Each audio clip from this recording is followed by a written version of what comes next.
On Saturday, March 28, 2020, following a period of transition, a new government has been installed by the Governor of St. Martin.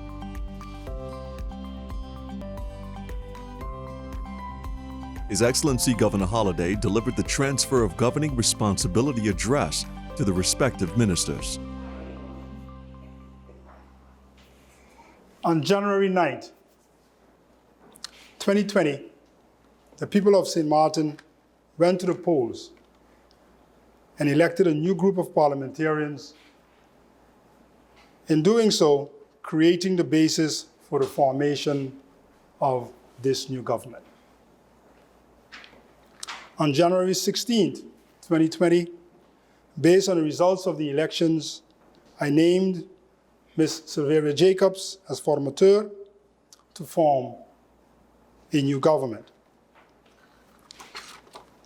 To all who gave their input to the formation process, I hereby also, on behalf of the people of St. Martin, express my appreciation, and in particular, I wish to thank Ms. Sylveria Jacobs for her work as formateur.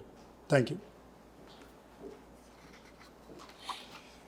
Prime Minister, ministers, today, just over 10 weeks since the January 9th, 2020 election, a lot has changed. The peoples of the world and of our island are facing an extraordinary global human and economic crisis caused by the COVID-19 pandemic. This crisis comes amidst the economic recovery and budgetary challenges we are facing due to the impact from Hurricane Irma and amidst the risk of our country being blacklisted by FATF, to name a few. This crisis requires a public health and socio-economic policy response that exceeds the available resources of our country. This, however, does not mean that we cannot and will not build the resilience to overcome this challenge. On the contrary,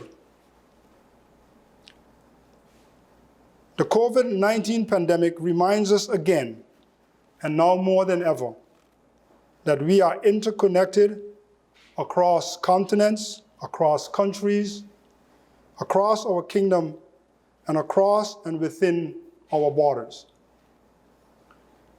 We are reminded that each of us is responsible for the well-being of our brother and our neighbor.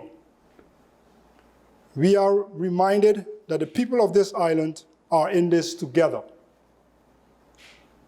And as a people, we are called upon to follow regulations and to act socially responsible to protect each other and the most vulnerable among us. We must stand in solidarity with the residents of our island during these trying times. I would therefore like to take this opportunity to express my immense gratitude to our committed men and women on the front line of this crisis, and in particular to our healthcare professionals for their devoted service.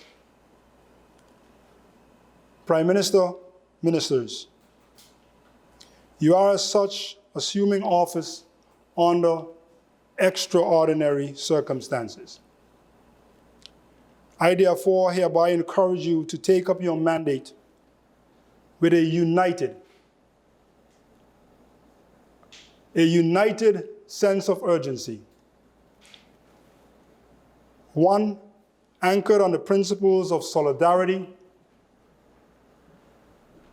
consultation, and cooperation with our people, with our health sector, with our businesses, and with our partners in the North, in the region, and in the kingdom.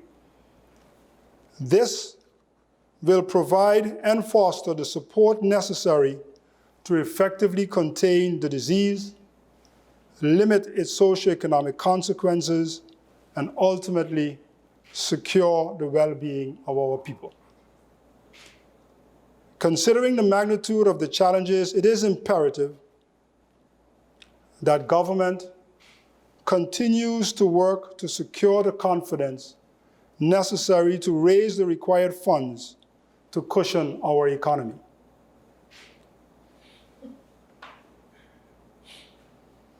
Essential priorities in this regard are continued coordinated public health measures to contain the virus, the overdue approval of the Penal Procedural Code to address the risks of the FATF blacklisting, the approval of the 2020 budget as part of government's commitment to sound budgetary and financial management practices, and the rollout of a comprehensive socio-economic recovery plan. And by doing so, offer the support our people and businesses need for an effective socio-economic recovery. Prime Minister, ministers, as you assume your mandate to govern our country in these exceptional circumstances, I trust that you, in keeping with your oath, will work in solidarity, consultation, and cooperation with our people, with our health sector, with our businesses, and with our partners, and thus overcome the challenges to safeguard the well-being of our people. In that regard, there rests on you individually as ministers a great responsibility. Your decisions will have lasting influences on the lives of the people of St. Martin. More so than any government that took office before you. Thus, as you deliberate on taking action on the matters before you during your governing period, I ask you to do so in unity. I wish you wisdom, individually and jointly, in the conduct of your responsibilities as you seek to meet your constitutional responsibility to the people of St. Martin. With that in mind, I hereby congratulate the people of St. Martin with the installation of this new government. And similarly, while we could not shake hands, congratulate each of you with your appointments as Prime Minister, as ministers, and as Minister Plenipotentiary. Thank you. God bless you. And may God bless St. Martin and protect its coast. Thank you. Thank you. Newly appointed Prime Minister Ms. Silveria Jacobs then took the official oath of office before His Excellency Governor Holliday. The following newly appointed ministers respectively took the oath of office before His Excellency Governor Holliday: Mr. Egbert Duran, Minister of Public Housing, Spatial Planning, Environment and Infrastructure; Mr. Ardwell Irian, Minister of Finance; Ms. Anna Richardson, Minister of Justice;